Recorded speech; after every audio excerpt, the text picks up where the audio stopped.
my parents sent for us. We had an appointment to go to the ambassador to get, you know, our green cards and so forth taken care of. He purposely didn't tell us about it and made us miss the appointment on purpose. So now he cut us back another year. We're supposed to come a year before. So now what my parents decided to do is trick him. They tricked him and made him think that they came to Haiti. They came to Haiti. And they were and at their relative they sent for us. Right. So they sent my cousin to come and get us that day, and he took us and took care of business. And my godfather was terrified because he thought our parents came to Haiti, and they would see the conditions in which we were living with them and what they were doing. So he knew my parents wouldn't come to his house. So therefore he dressed us up real nicely and things like that, and you know, just to present us in a good way to our parents. But really what my parents did is send our cousin, our older cousin, to come and get us, and he took us and got everything taken care of. And to their shock, when we came they back, were shocked to find out that everything was taken care of, and we were gone.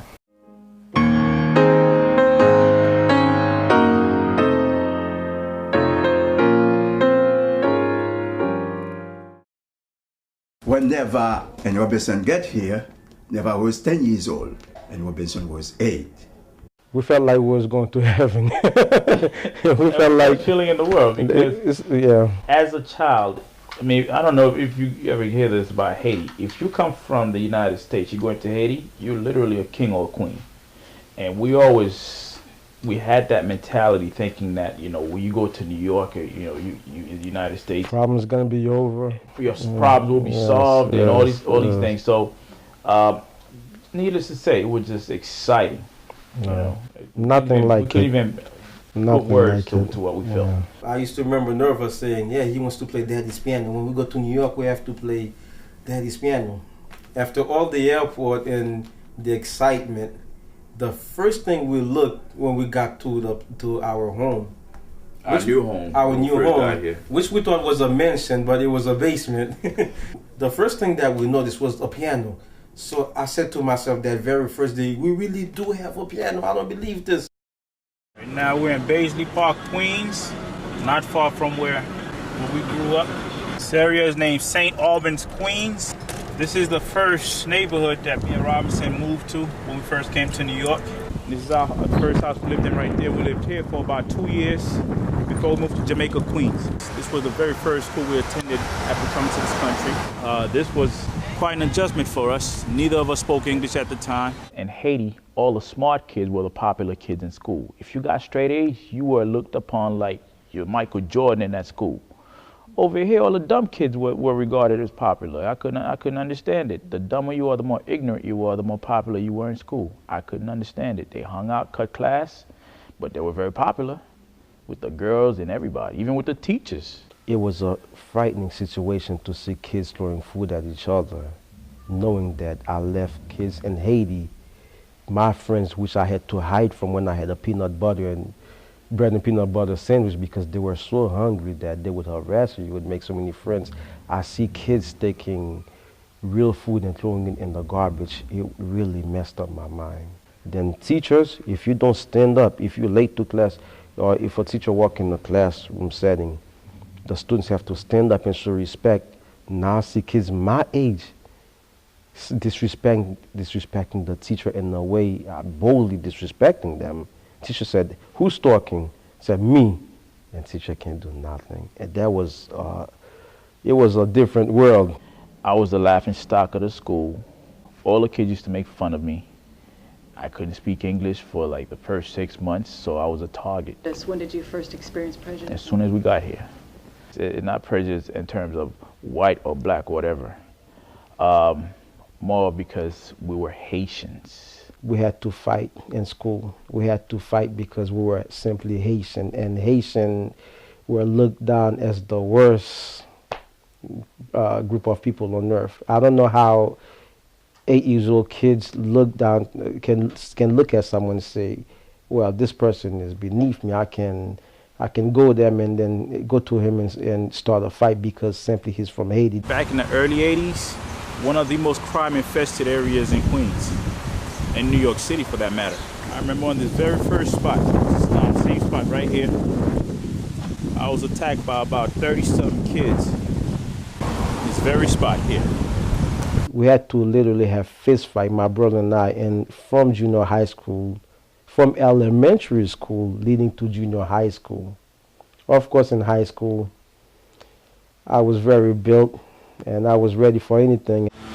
Today it's called Renaissance Middle School. Back in the 80s, it used to be called IS 192. Being in class, we used to see the rap stars Run DMC playing basketball in the school's yard. This was probably one of the worst junior high schools in New York City. I remember being in 7th grade, I got chased by a guy who must have been about 18, 19 with a big knife. I had to run through all these backyards here to avoid him. All throughout these backyards. Going to school was not fun at first. But then I developed an ability to play the piano.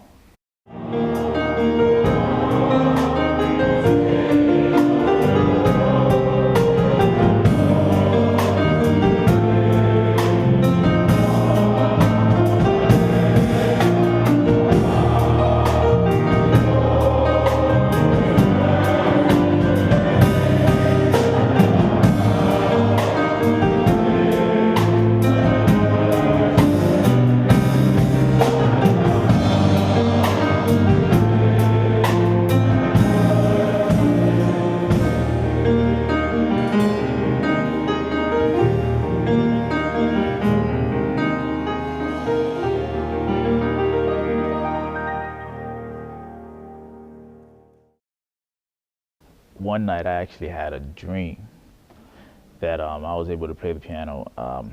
I'd only been taking lessons about 3-4 months, and I hadn't developed into a pianist yet. And I would just sleep one night and I dreamt that I was running my fingers up and down the keys, running scales and handing exercises, and I was just this virtuoso pianist. And that was the best dream I had. And I woke up, realized that it was dreaming. I was angry.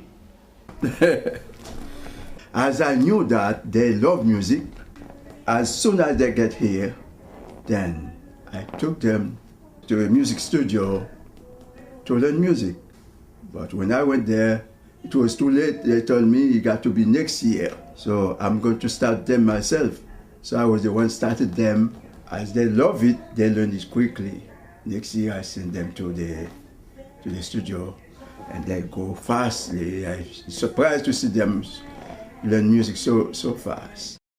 I challenged myself to learn this piece at 15 years old. I said, if I'm going to be a concert pianist, I have to be able to play this piece. And I did it. Playing the piano meant to me from the very beginning. Developing an ability that not many of my peers had. I was never one to show off and say, look what I could do and look what you can do. But the thing about it is, it allowed me to have acquired confidence within myself. I said to myself, this music is so great, I believe the whole world must hear it. And I have my personal interpretation as an artist, which I feel should be heard. So I feel I can convert the world into the piano music, at least piano music, to show them this instrument can give you everything at once. It's a whole orchestra. It go beyond even singing. You can get people, you can emotional, you can, how can I say, revive people, basically brought them from the dead spiritually from this instrument. Amazing. The solo piece that I'm going to play for you this evening is called Temptation by Cedric Okafor. Hope you enjoy. Woo, Robertson!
first saw Andre Watts play when I was 12 years old. Prior to Andre Watts, we appreciated classical music a whole lot. You know, we saw Rubinstein and Horowitz. You know, we just had a love for music. But we never considered doing it seriously as a profession until we saw Andre Watts play.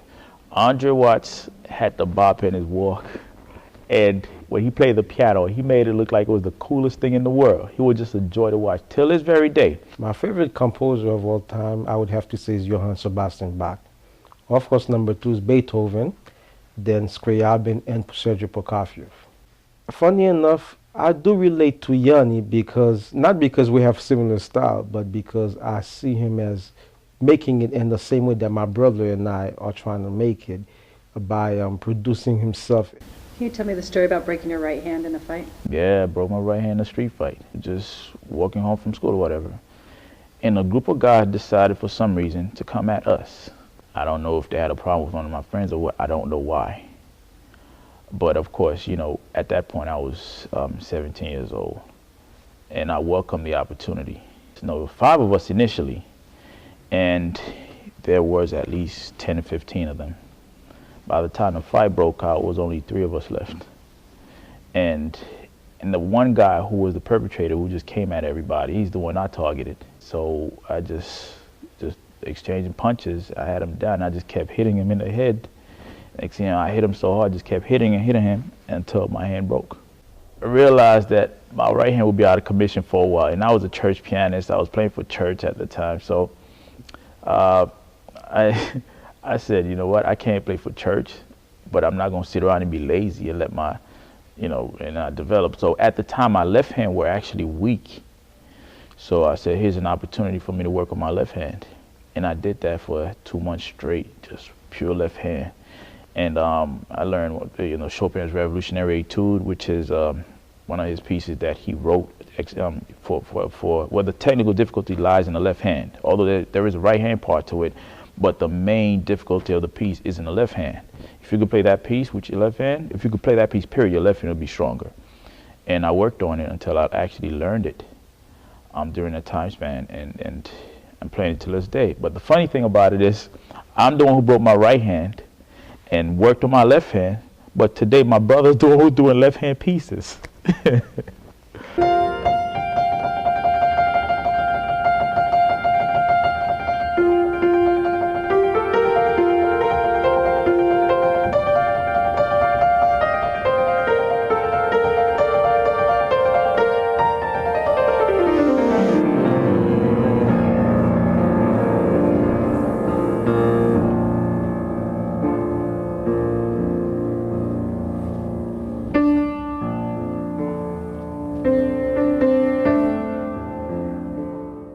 Yes, I just love, I mean, when you sit down and listen to the Ravel Piano Concerto and you say, wow, this is for the left hand alone, and not just impressed by the left hand, but the music being so beautiful and so full and so moving, that started me to play with the left hand. It's a whole world in itself. It's a whole world that people, even pianists, don't realize.